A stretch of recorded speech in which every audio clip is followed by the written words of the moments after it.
ایک انصاری جوان کا وقت آخر آیا تو پہلے یہ ہوتا تھا کہ جب کوئی بیمار ہوتا اور مرض موت میں مبتلا ہوتا تو اس کے اہل خانہ حضور کو بلا کے لے جاتے. حضور اس کے پاس تشریف رکھتے، پھر اس کی موت واقع ہوتی، پھر اس کی تجہیز و تکفین ہوتی، پھر جنازہ ہوتا، قبر میں اتارتے، پھر حضور آتے. یہ ابتدائی دور کی بات ہے. لیکن جب حضور علیہ السلام کی مصروفیات بڑھنے لگیں تو لوگوں نے کہا کہ آپ تکلیف دیتے ہو حضور کو.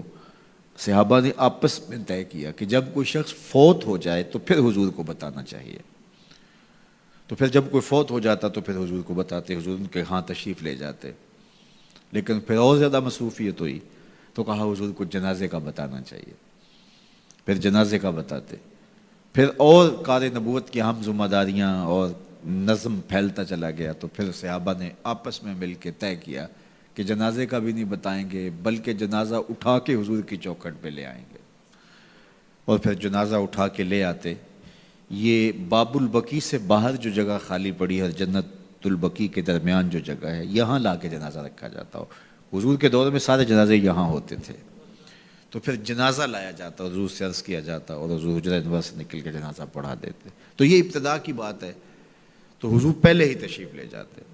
تو وہ انصاری جوان کا وقت آخر تھا اور آقا کریم علیہ السلام اس کے سرہانے بیٹھے تھے. تو اسرائیل علیہ السلام روح قبض کرنے کے لیے آئے. روح جب قبض کرتا ہے ملک الموت تو وہ پاؤں کی جانب سے روح کو قبض کرنا شروع کرتا ہے. تو جب اس نے پاؤں سے اپنا کام کرنا شروع کیا تو حضور نے فرمایا اے اسرائیل ذرا نرمی کرنا، یہ میرا غلام ہے. تو اسرائیل نے جو جواب دیا، میرے والد گرامی جب یہ حدیث بیان کرتے تھے تو ان کے آنسو نہیں تھمتے تھے. تو اسرائیل نے جو جواب دیا وہ کیا تھا؟ کرے اے نکا، حضور آپ کی آنکھیں ٹھنڈی ہو جائیں، حضور آپ کی آنکھیں ٹھنڈی ہو جائیں. صرف اس کے ساتھ نہیں، آپ کا جو بھی غلام ہوگا اس کے ساتھ نرمی کروں گا، اس کے ساتھ نرمی کروں گا.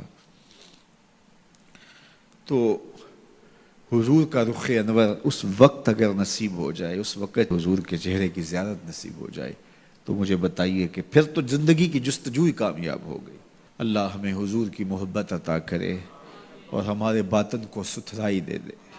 کاروبار بھی ہیں، بچے بھی ہیں، بچوں کے مسائل بھی ہیں، بچوں کے رشتوں کے معاملے بھی ہیں، اور بھی بہت سارے معاملات ہیں جو ہم سب کے ساتھ پیش ہوں گے.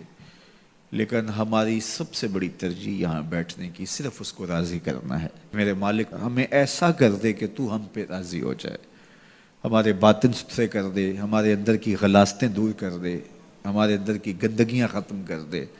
حسد سے، حقد سے، بغض سے، کینے سے، نفرتوں سے ہمارے من صاف کر دے اور اللہ دین کا کوئی کام ہم سے لے لے.